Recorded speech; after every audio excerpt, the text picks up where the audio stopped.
Hi guys, thank you so much for joining us today. We are going to get started with the IEP meeting in just a minute.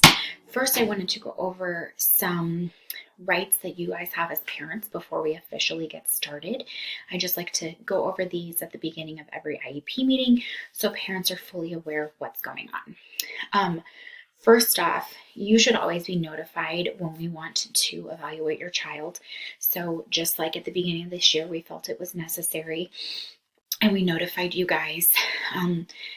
You also should be notified when we want to change your placement or if we're refusing a request for an evaluation. So that just is a safeguard in our place. We are in constant contact with you guys and you know what's going on with your child. You can also initiate an evaluation if you feel that they need to be evaluated. You have every right to do so. Along those lines, you can initiate a reevaluation. If you feel that we are, missing something or something has changed with your child, it's a great idea to get a reevaluation. We have to do them every 3 years in the district, but this way, if that 3-year time period hasn't passed and it's only been a year and a half and you feel something has drastically changed and your child needs more support or needs a reevaluation, that's a great time to do so, and you guys have every right. Also, we want to make sure that you guys understand and agree to our plan and our IEP that we're putting together today. So you have informed consent is a really big thing. You have to agree with what we're doing, and if you don't, you have every right to speak up and say something.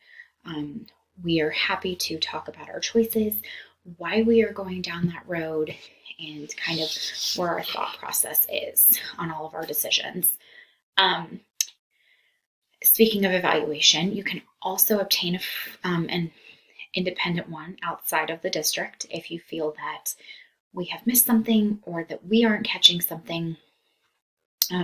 You have every right to get an independent evaluation and then bring those results and show us, and that's totally okay. Better safe than sorry on getting a second opinion. You also have the right to review your child's records whenever you want.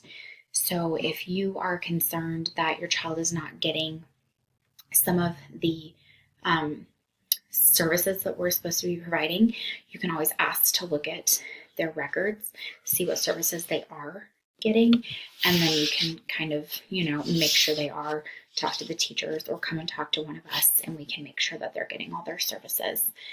And also just making sure that you guys are fully informed of your rights as parents in this whole IEP process, what you guys have, your rights and responsibilities as a parent. That's something that's super important. So we want to make sure that you guys are totally informed about what you can do as a parent with a child as we go through this IEP process. So that was just a quick overview. We do have some paperwork that will be going home with you today at the end of the IEP meeting to kind of help you, and it explains things in a little bit more detail, but I always just like to touch on those things before we officially start our IEP meeting. So again, thank you for being here with us today, and let's get started.